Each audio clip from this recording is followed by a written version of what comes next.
j'espère que vous allez bien, que vous passez une bonne journée. Moi, je m'apprêtais à sortir et c'est vrai que ça fait quelques jours que j'ai un gros problème. Mais un vrai gros problème, hein, pas un petit problème, c'est un truc qui me pèse. Et je me dis, vas-y, Nat, n'en parle pas parce qu'après, il y a encore des débiles mentaux qui vont penser que c'est pour le buzz, etc. Alors qu'en fait, c'est hyper important et que je trouve ça même choquant que personne n'ait pris la parole. Donc, quoi qu'il arrive, vu que ça me démange et que j'arrive pas à tenir ma langue de ma poche, je vais en parler. Donc, je vous remets les choses un peu dans leur contexte. J'étais tranquillement en train de regarder Objectif Top Chef, que j'adore d'ailleurs. Et pendant Objectif Top Chef, donc à la fin, ils proposent 2 programmes. Et à la fin de ces programmes, je vois Love Coach, enfin l'émission avec Aïssa, c'est ça, Aïssa Moments, que j'adore et je trouve très très forte.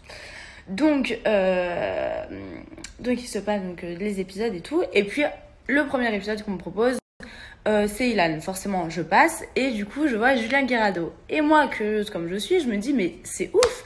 Parce que la dernière fois qu'on en a entendu parler, c'était quand même parce qu'il avait frappé une femme. Donc bon, qu'est-ce qu'une production peut bien lui vouloir et le faire revenir. Et de là, donc je comprends que monsieur a fait un livre. D'accord, maintenant je suis pas du tout là pour blâmer. Je pense qu'il a eu sa dose. Voilà, c'est horrible ce qu'il a fait, impardonnable, etc. Moi maintenant, ma vraie question, et c'est une vraie question que je me pose, c'est est-ce que les productions sont vraiment en train, parce que là je viens de voir une story passer pareillement hier soir je crois sur Insta de quelqu'un qui a reposté, je sais plus quel candidat, quelqu'un du RDM qui en gros disait ouais ce serait trop bien que Julien Guirado revienne, etc. Donc est-ce que les productions, vous serez sérieuses de faire revenir quand même un mec qui a été violent?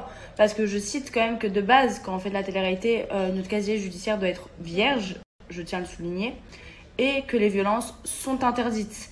Donc reprendre quelqu'un qui a déjà été violent, ce serait un peu comme ce qu'a fait Les Anges avec Raphaël finalement. C'est un peu du foutage de gueule.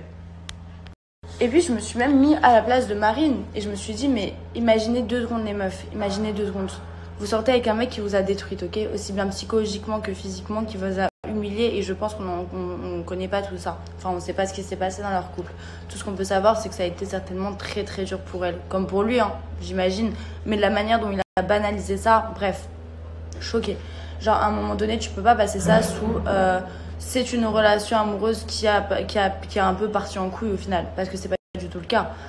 Oui, certes, il y a des relations passionnelles. Oui, certes, il y a des moments où ça dégénère. Mais ça doit jamais en arriver à taper une femme. Et quand on souligne que à un moment donné, il dit oui, je sais pas quoi. En gros, comme moi, c'est un mec, c'est encore plus impardonnable ou je sais pas quoi. En gros, que c'était pas trop légitime. Oui, si, c'est légitime parce que c'est comme si tu tapais un enfant ou un chien. Il ne peut pas te répondre à la même force. Donc, c'est pas équitable finalement. Mais la violence est horrible, que ce soit d'une femme qui tape un homme ou un homme qui tape une femme. En fait, vous êtes dans une relation amoureuse, les gars, pas dans un combat de catch. Donc personne ne doit se taper dessus, que ce soit aussi bien la meuf qui doit taper son mec, je trouve ça ignoble. Mais genre vraiment, mais que ce soit pareillement pour un mec qui tape une meuf et qui en arrive au point que la meuf doit se défendre et qu'en plus ils se servent de ça. Donc bref, passons. Ce qui me choque aujourd'hui, la question que je me pose sincèrement, c'est est-ce que vous pensez, vous, que les productions vont faire revenir Julien Guirado? Parce que là, ils sont doucement mais sûrement en train de le faire passer pour le pauvre, il s'est repenti, il a écrit un livre, et il allait voir une psychologue, Miskina, c'est dur. Moi, je peux vous dire qu'en tant que victime de violence, de voir son bourreau, comme je l'appelle, ou la personne qui vous a fait autant de mal à l'écran et se faire victimiser comme ça, je vous jure que ça doit être très dur. Vraiment, ça doit être très très très très dur et je trouve ça vraiment un peu, voire limite ignoble. Enfin, je sais pas, je trouve qu'on s'est battu en tout cas pour que les jeunes puissent comprendre que voilà, ce qu'ils reproduisent à l'école, parce qu'il y a quand même beaucoup, il y a beaucoup de morts en ce moment dans les collèges et dans les lycées. Que ce soit des suicides, des homicides, excusez-moi, ça me sensibilise énormément parce que je me rends compte qu'il y a quand même des gamines de 15 ans, etc. qui meurent dû à l'harcèlement ou dû à des choses qu'ils reproduisent parce qu'ils trouvent ça normal, de la moquerie, etc. Et en fait, là, vous banalisez les violences conjugales, mais comme j'ai rarement vu ça dans ma vie, genre rarement, de passer de telles images et de finir avec un grand sourire, genre bon, y a pas de souci, on essaie j'espère que ça passera et on te reverra peut-être prochainement. Non, en fait, les gars, un homme qui a tapé une femme, c'est une grosse merde. Vraiment une grosse merde qui ne mérite même pas d'être vue. Et ça me choque que vous puissiez donner crédit à des gens comme ça. Mais vraiment, je suis genre ébahie. Donc je sais pas ce que vous en pensez, vous, si j'étais la seule à être choquée. Mais ça me choque en fait. En fait, moi, ce qui me choque, c'est de me dire que là, par exemple, si on avait invité un autre homme qui battait sa femme, absolument pas connu, etc., je pense pas qu'il aurait eu le même accueil. Je ne pense pas qu'on l'aurait mis autant en avant. Mais là, vu que c'est Julien Guirado qui arrive avec sa belle petite gueule, bien sapé, bien tout ça, il pleure un peu, j'ai souffert, nanana, ça passe. Et en fait, c'est ça. On banalise. On banalise parce qu'à travers les propos de ce qui s'est passé, ok, oui, certes, il reconnaît que c'est grave parce que je pense qu'il sait qu'il se serait fait terminer sinon.